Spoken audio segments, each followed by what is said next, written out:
Hello दोस्तों, आपका स्वागत है हमारे YouTube चैनल ऑलवेज बी मत। तो मेरे भाई, आज हम लोग पढ़ेंगे क्लास 10 भारतीय वन ज्योग्राफी का अध्याय नंबर 6, जिसका नाम है ऊर्जा या शक्ति संसाधन। चैप्टर नहीं पढ़ेंगे क्योंकि चैप्टर का हमने पहले ही 2 वीडियो प्रकाशित किया है।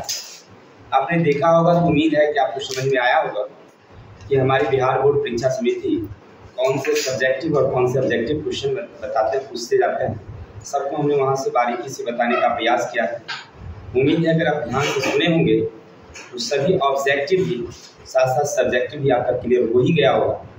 फिर भी आपकी जो किताब है वो प्रकाशन कुछ क्वेश्चन देती है, जिनमें सबसे पहले कारण बताओ आज पहले बताएंगे, फिर बाकी जो क्वेश्चन होगा धीरे धीरे आते रहेंगे।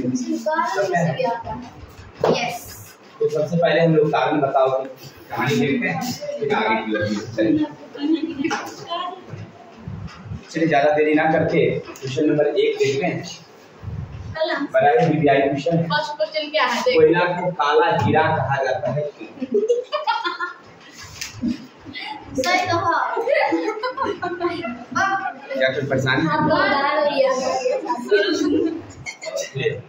क्वेश्चन है, कहता है कि बच्चे लोग ऐसे लोग आते हैं जिसका कोई वर्णन ना हो। आप क्यों बोलते हो? उस दिन से हमको सिखाती है, नहीं हंस रही है। चलिए देखिए, कोयला को काला हीरा क्यों कहते हैं? हमने बताया था कि कोयला जो है ना, ऊर्जा का सबसे महत्वपूर्ण संसाधन है। यह हमारे देश में सबसे ज़्यादा ऊर्जा प्रदान करती है, इसलिए कोयला को एक महत्वपूर्ण ऊर्जा संसाधन के रूप में जाना जाता है। हमने देखा था कि हमारे भारत में कई ऊर्जा संसाधन हैं, जिनमें पेट्रोलियम भी है, कोयला भी है, परमाणु शक्ति या अन्य प्रकार के छोटे छोटे जैसे बायोगैस हैं, तापीय ऊर्जा है और अन्य पवन ऊर्जा है। लेकिन इनमें सबसे ज़्यादा उपयोग हम लोग कोयला का करते हैं। कोयला देखने में काला लगता है, इसलिए उसे हीरा की संज्ञा दी गई, क्योंकि बेशकीमती। इसका मतलब है बेशकीमती। ठीक है, कोयला को काला हीरा क्यों कहते हैं? क्योंकि कोयला जो है ना, चलिए देखिए, बच्चे कह रहे हैं कि इसको पढ़ लीजिए। कोयले को काला हीरा क्योंकि यह भारत में ऊर्जा का मुख्य स्रोत है, इसलिए कोयले की मांग बढ़ी है। और जैसा कि हम जानते हैं कि कोयले की छटाई होती है और इससे यह महंगा हो जाता है। यह आमतौर पर रंग में काला होता है, इसलिए इसे काले हीरे की संज्ञा दी जाती है। बस वही बात है, हमने जो बताया कि क्या है, कोयला ऊर्जा का सबसे प्रमुख संसाधन। महंगा तो है ही, और साथ में क्या है, रंग में कैसे पाई जाती है, सेम रक्षा जैसी, इसीलिए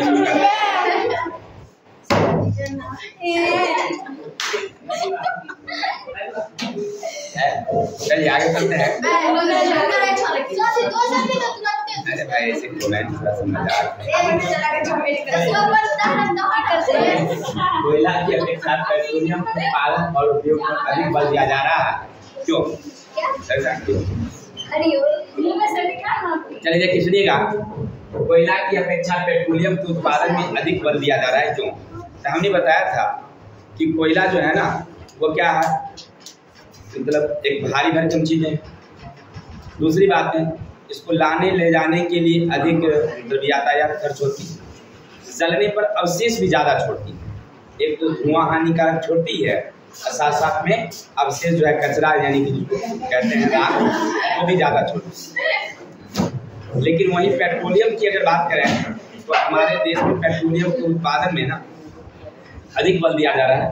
तो उसकी ढुलाई खर्च आसान है, क्योंकि उसके पाइपलाइन से भेज देते हैं। दूसरी बात, वह जलती है तो कोई अवशेष राख नहीं छोड़ती। तो इन सब कारणों से पेट्रोलियम का उत्पादन बढ़ा है और कोयला का उत्पादन घटा है। कुछ बच्चे ध्यान नहीं दे पाए, फिर से एक बार देख लेते हैं, सुनिएगा ध्यान से। कोयला भारी है तो उसको लाने ले जाने में भी कठिनाइयाँ।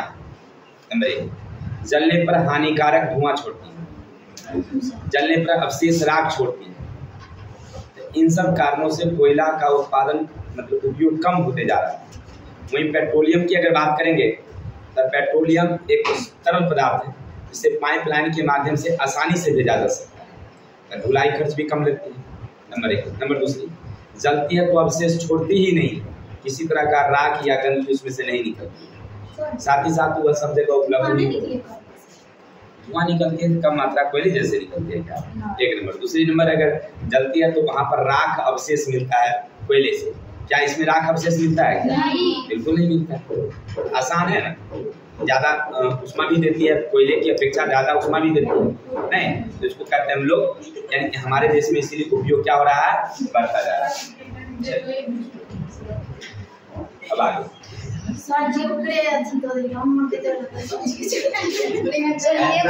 कोयला उच्च कोटि का माना जाता है, जबकि एंथ्रासाइट को हम लोग उच्च कोटि का कोयला मानते हैं। ऐसा क्यों? तो मेरे भाई इसलिए हम लोग उच्च कोटि का कोयला मानते हैं क्योंकि उसमें कार्बन की मात्रा जो है ना 90% तक होती है, ज्यादा मात्रा में। जलवाष्प और धूलकण गंदगियां कम होती है, जलती है ना तो धुआं कम देती है, उष्मा ज्यादा देती है, इसलिए उसको अच्छा कोटि का मानते हैं। लिग्नाइट की बात करेंगे तो उसमें 60 से 80% रहती है, तो कार्बन की मात्रा कम है, बाकी बच गई 20%, तो वो क्या रहती है, जलवाष्प रहती है, तो जलती है तो उष्मा कम और धुआं ज्यादा देती है। इसीलिए लिग्नाइट को हम लोग निम्न कोटि का, एंथ्रासाइट को हम लोग उच्च कोटि का कोयला मानते हैं।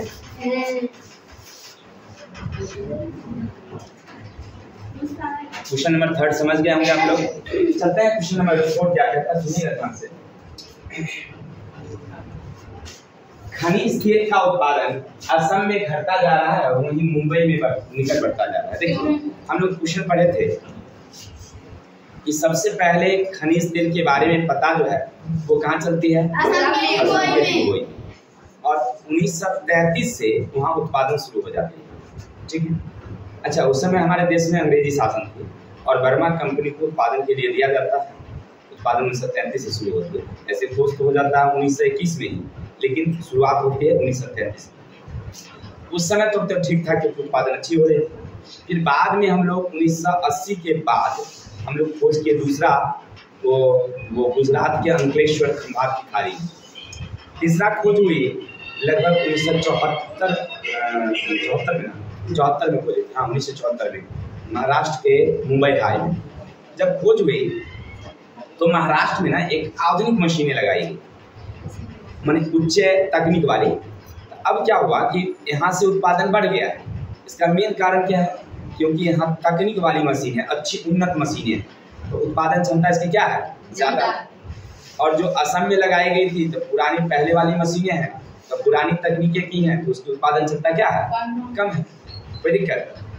अब समझ रहे हैं ना कि असम में क्यों कम गया है, क्योंकि वहाँ पुरानी वाली मशीनें हैं, और जबकि महाराष्ट्र में जो है वो आधुनिक उन्नत मशीनें लगाई गई, जिसके कारण जो है उसकी उत्पादन क्षमता क्या है, ज़्यादा।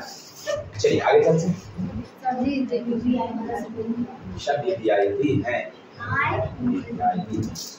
भारत के दक्षिणी भागों में पश्चिमी घाट के निकट राज्यों के जल विद्युत के उत्पादन पर बहुत जोर दिया जा रहा है।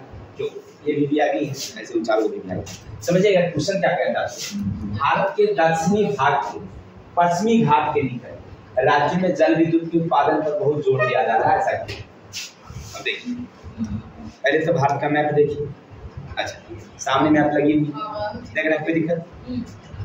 इस साइड वाली जो भागे हैं वो पूर्वी हिस्सा है, और उस साइड वाली जो है वो पश्चिमी हिस्सा है, यानी कि जहाँ अरब की बात कर रहे हैं, अरब सागर की इधर साइड से, और इस साइड में बंगाल की खाड़ी है ना, पूर्व में बंगाल की खाड़ी। तो दक्षिणी हिस्से में ना खास करके वहाँ पर पन बिजली तैयार करने की, यानी जल विद्युत तैयार करने की जोर दिया जा रहा है। आखिर इसके पीछे का क्या रीजन हो सकता है? जबकि हमें जहाँ तक जानकारी है, हमें क्या सब लोग जानते हैं कि जितनी नदियां हैं अधिकांश निकल कर क्या किधर गिरती है, बंगाल की खाड़ी की तरफ गिरती है। आखिर क्यों? देखिए इसका कारण क्या है कि जितने भी जो पश्चिमी घाट के नदियां हैं उसकी धाराएं बहुत तेज है। सबसे बड़ी बात, धाराएं क्या है, तेज। और जब धारा तेज रहेगी तो टरबाइन ज्यादा घूमेगी, तो बिजली ज्यादा उत्पन्न करेगी, इसलिए वहां पर बल दिया जाए। मेन कारण समझ में आई बात? देखिए क्या है, गौर करिएगा, थोड़ा सा मैप से मैं आपको समझाने का प्रयास करता हूँ। क्या है, ये हमारी बात, कोई दिक्कत? ठीक है, भारत का मैप। यहाँ पर पहाड़ियाँ हैं, जैसे सतपुड़ा की पहाड़ियाँ हैं, अरावली की पहाड़ियाँ हैं, है ऐसे। अब आप गौर करेंगे, ये घाट नजदीक है ये घाट नजदीक है कि ये घाट नजदीक है? ये घाट उधर, ये दूर है और ये नजदीक है। अब यहाँ से जब निकलती है ना तो वो सीधे धड़ाक से नीचे गिरती है, ये सीधे धड़ाक से नीचे गिरती है। और ये जब आती है तो धीरे धीरे आती है। अब बताइए, कोई ऊंचाई से एकाएक नीचे उतरी और कोई ऊंचाई से धीरे धीरे उतरी, किसकी चाल ज्यादा होगी? जो ऊंचाई से एकाएक गिरेगी। तो सेम कहानी है, इधर वाली जो पश्चिमी घाट की जो नदियां हैं जिसकी धाराएं क्या है, तेज, समझ रहे ना। धारा तेज होने के कारण इसमें ज्यादा बिजली तैयार की जा सकती है, इसीलिए यहाँ पर बिजली लगाने पर ज्यादा बल दिया जा रहा है। बिजली के नमक लगाइए वहां पर ज्यादा बिजली उत्पन्न हो। धाराएं जिसकी तेज नहीं है तो स्वाभाविक सी बात है बिजली अपने आप कम उत्पन्न होगी, कोई दिक्कत तो लगाया जा रहा है। समझ में आ गई बात है? देखिए यहाँ लिखा हुआ भी, कम दूरी यात्रा और तेज ढाल के कारण पश्चिमी घाट से पश्चिम की ओर बहने वाली नदियों में बहाव तेज होता है।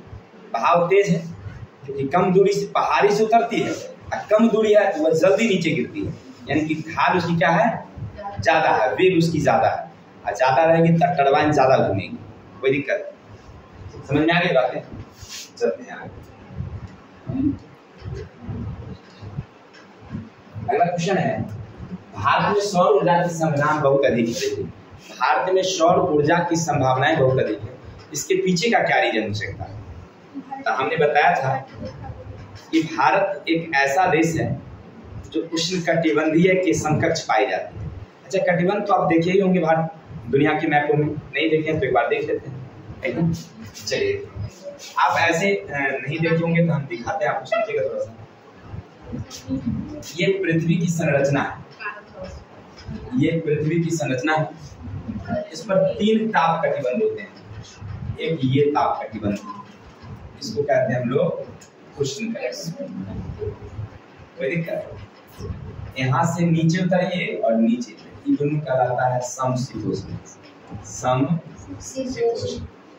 और इधर वाली जो भाग है दोनों, ये शीत कटिबंध है। ठीक है? और हमारी भारत की स्थिति जो है ना, ये उष्ण कटिबंध के मध्य में पाई जाती है। कोई दिक्कत? अब उष्ण कटिबंध के मध्य में मतलब ऐसे हम लोग हैं, ऐसे। आप समझ में आ रही बात है कि हम लोग बीच मिडिल में हैं, तो गर्मी तो हमारे यहाँ पड़ेगा ही पड़ेगा। चलिए, एक नंबर बात। दूसरी नंबर बात क्या है कि कर्क रेखा यहाँ से गुजरती है बीचों बीच। कर्क रेखा गुजरने का मतलब है कि सूरज उसके आसपास तेज चमकती है। अब हमें सौर ऊर्जा लेना है, यानी सूरज से गर्मी लेना है। जहां सूरज तेज चमकेगी वहां गर्मी ज्यादा मिलेगी, और ज्यादा मिलेगी इसका मतलब है कि सौर ऊर्जा की संभावना है हमारे यहाँ अधिक। हाँ, भले 2-3 महीना हम लोग नहीं यूज कर पाएंगे। 2-3 महीना क्या, अरे नवंबर से लेकर के और जनवरी तक। नवंबर में भी तो थोड़ा मोड़ा गर्मी रहती है, दिसंबर और जनवरी मूल रूप से हम लोग नहीं, लेकिन फिर भी 3 महीना रखिए। 3 महीना हम यूज कम कर पाएंगे, करेंगे लेकिन कम कर पाएंगे, लेकिन फिर भी हमारे यहाँ इसकी संभावना बहुत ज्यादा। कोई डाउट? क्या लिखिएगा पता है तरह से क्वेश्चन में? लिखेंगे कैसे? लिखेंगे भारत उष्णकटिबंधीय क्षेत्र में पाए जाने वाला देश। नंबर दूसरा, भारत के मध्य से कर्क रेखा गुजरती है। इन 2 कारणों से सूरज यहाँ तेज चमकती है, और तेज चमकने के कारण सौर ऊर्जा की संभावनाएं अधिक है। हम निकट भविष्य में इस ऊर्जा पर ज्यादा निर्भर रह सकते हैं। ठीक है? कोई डाउट? उम्मीद है आपको 6 क्वेश्चन हमने समझाने का प्रयास किया, सब लोग समझ पाए होंगे, आपके दिल और दिमाग में जरूर अट गया होगा। तो आज के लिए इतने ही, कल मिलते हैं आप नेक्स्ट वीडियो के साथ। तब तक के लिए अपने भाई को विदा दीजिए। जय हिंद, जय भारत।